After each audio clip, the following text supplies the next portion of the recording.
because I will love you, and you will know that you are loved, and you will know that it is I who loves you. In that day, you will no longer be bound by covenant that rules over you, that tells you what you can and can't do. It will be me, and I will see you in a lover's web. Wherever I am, he is, because he is me and I am him. Have the faith of God in your life and then rest in that. Be the branch that is connected to the vine. You see, that's the glory of God.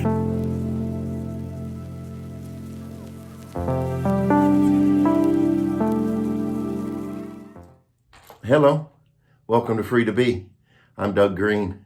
I want to talk to you today about the Samaritan woman and the conversation that you had with Jesus. I find this to be a fascinating one, and I think that you're going to really have your eyes opened and your understanding enlightened. Probably your mind changed quite a bit, and I hope so, because I believe once we see it the way that it actually took place, we will realize that this was actually an allegory. Paul talks about allegories in the book of Galatians, and we'll get into that sometime down the road. But here, I believe this was a living allegory, not necessarily for them in that day, although I really believe the Samaritan woman picked up on what Jesus was putting down. I really do. But we should certainly, and with the changing of one word, I think you'll begin to understand.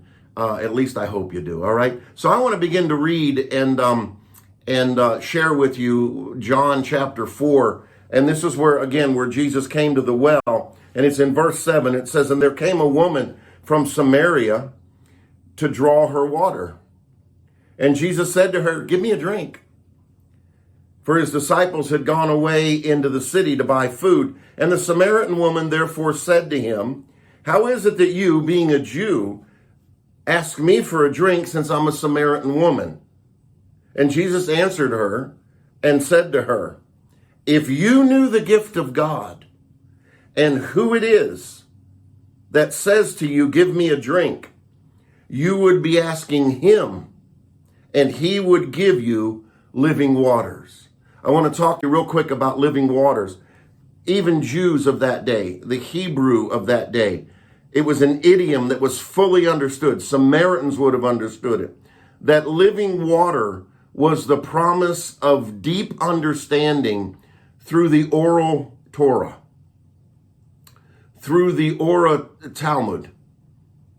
And when anybody would mention living waters, they knew that that was a spiritual thing. Although living waters were waters that moved. You didn't want a stagnant well. You wanted waters in the bottom of that well to constantly be moving, because in that was life. It's a typology. It's a metaphor. It's a shadow. A lot of things in the Bible are types and metaphors and shadows.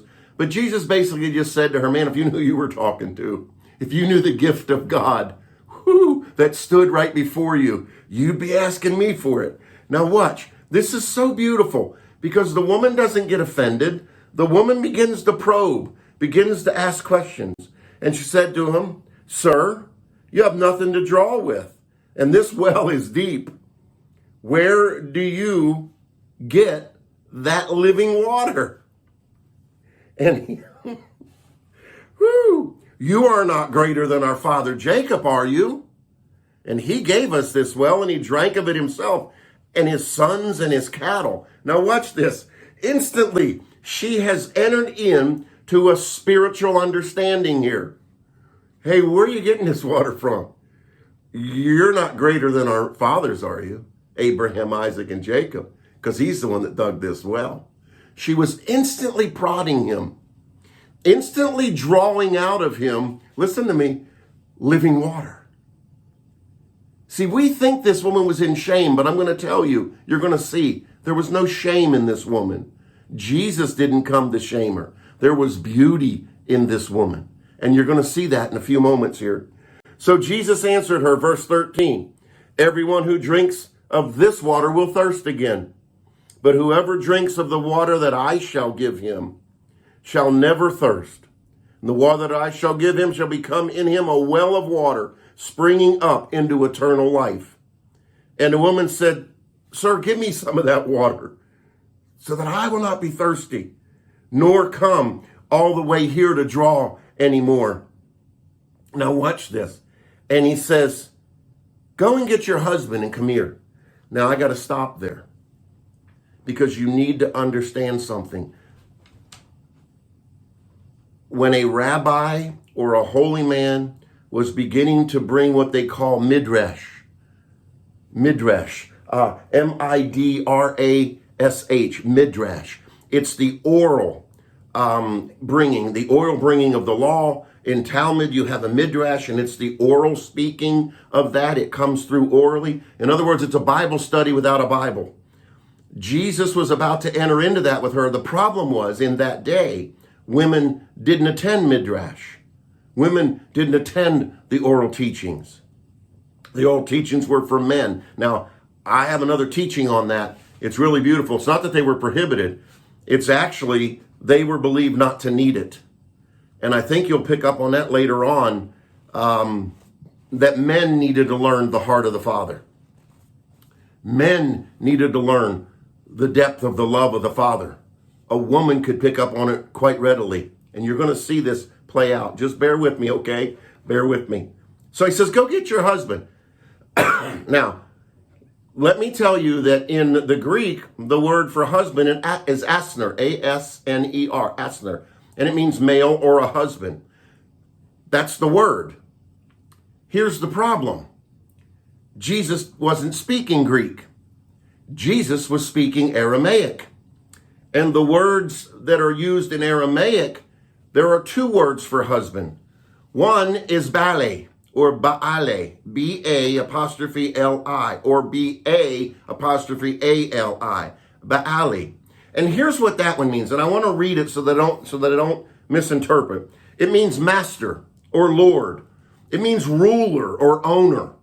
It's considered an abusive relationship when you have a husband who looks at you as property and not as a loved one, not as one as Song of Solomon where they were so in love with each other that they just spoke oozy, gushy stuff. Read the Song of Solomon, you'll know what I'm talking about.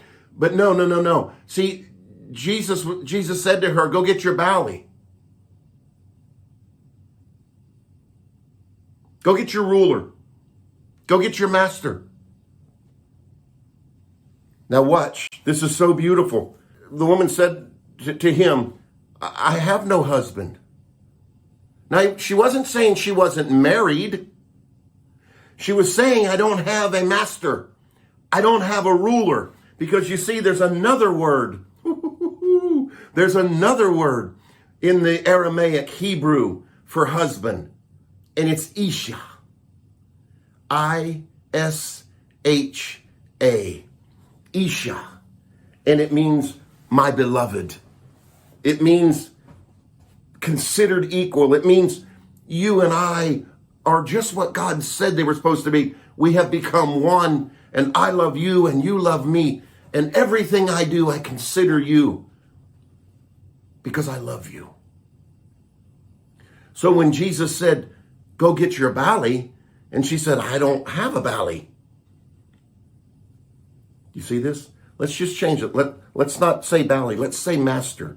So he says, go and get your master to come here. And she said to him, I don't have a master. And Jesus says, you have well said, I have no master.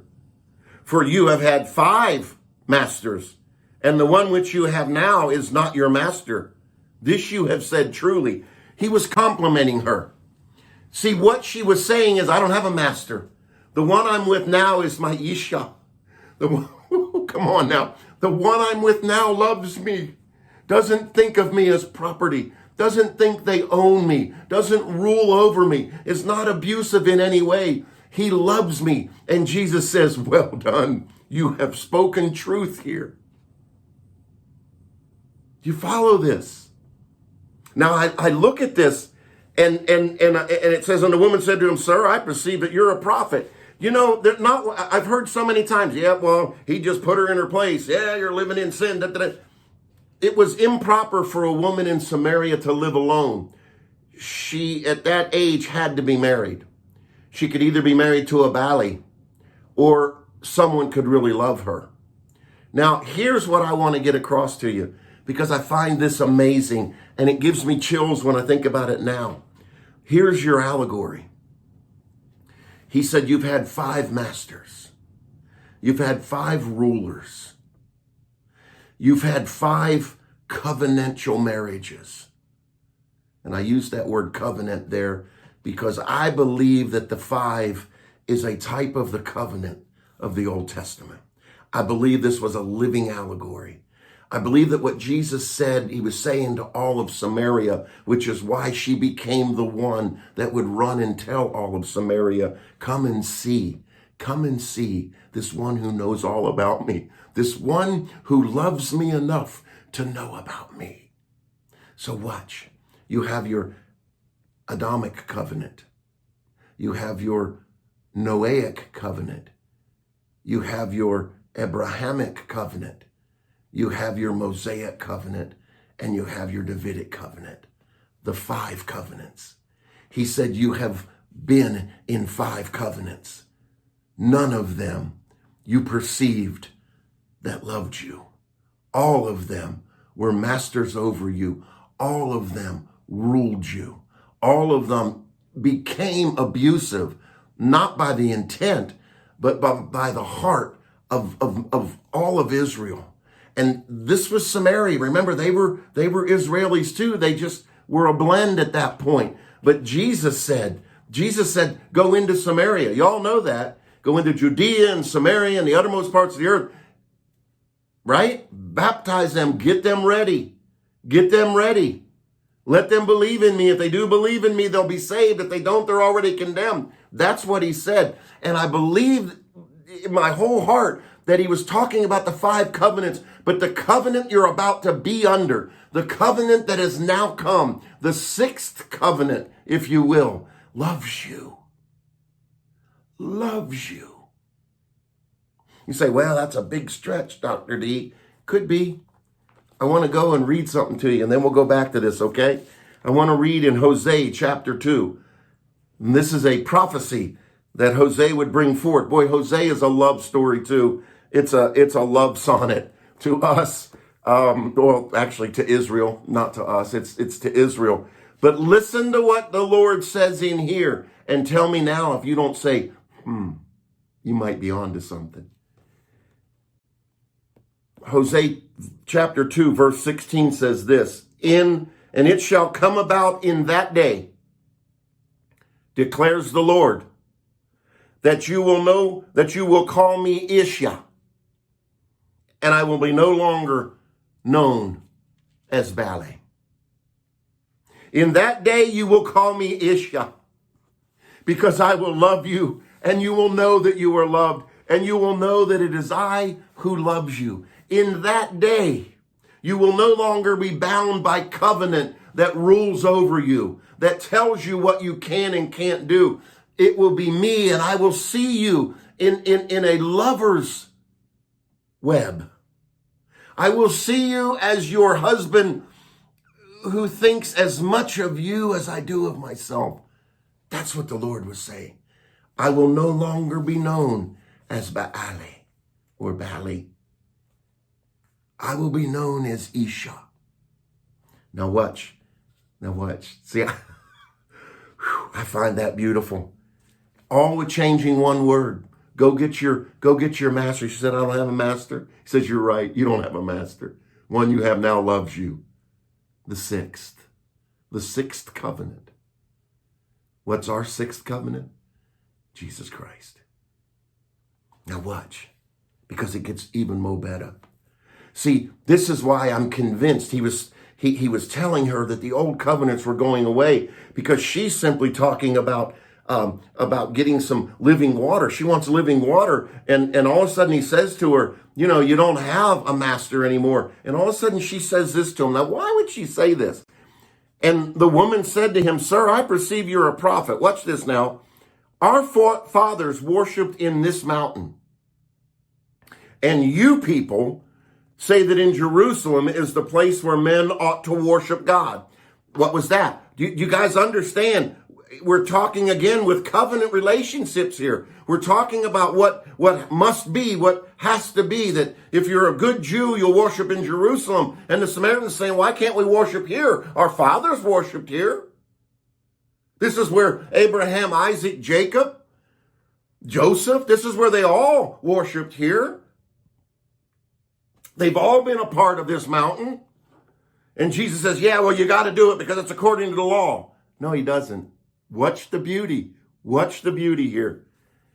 And Jesus said to her, woman, believe me, an hour is coming when neither in this mountain nor in Jerusalem you shall worship the Father.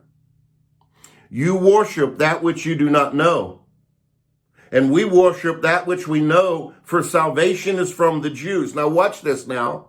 But an hour is coming, and now is, when the true worshipers shall worship the Father in spirit and in truth. For such people, the Father seeks to be his worshipers. God is spirit, and those who worship him must worship him in spirit and truth. I want to talk to you about those two words. I'm going to tie those things together. I think you'll get an understanding here. The first word, spirit. The first word for spirit is ruach, or ruach, ruach, R-U-A-H. That's the Aramaic. Ruach, R-U-A-C-H. Ruach is the Hebrew. Same understanding. And it literally means breath, spirit.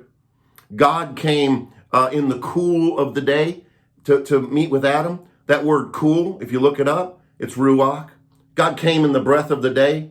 Now, I need you to understand something. God doesn't actually breathe. That's an anthropomorphic understanding. God doesn't actually breathe. God is spirit. God is pure life. We understand breath so that we can, or we use breath so that we can say when he speaks and we inhale, and then when we exhale, he inhales, and it's this intercourse that goes on, and that is worship, and that's what worship is. Worship is simply breathing in the presence of God. Literally breathing the presence of God. That's worship. And you do it in spirit. Now watch this. In truth. Now catch this word truth. You've really got to, I love this word. It is sharara. It's S-H-E-R-A-R-A.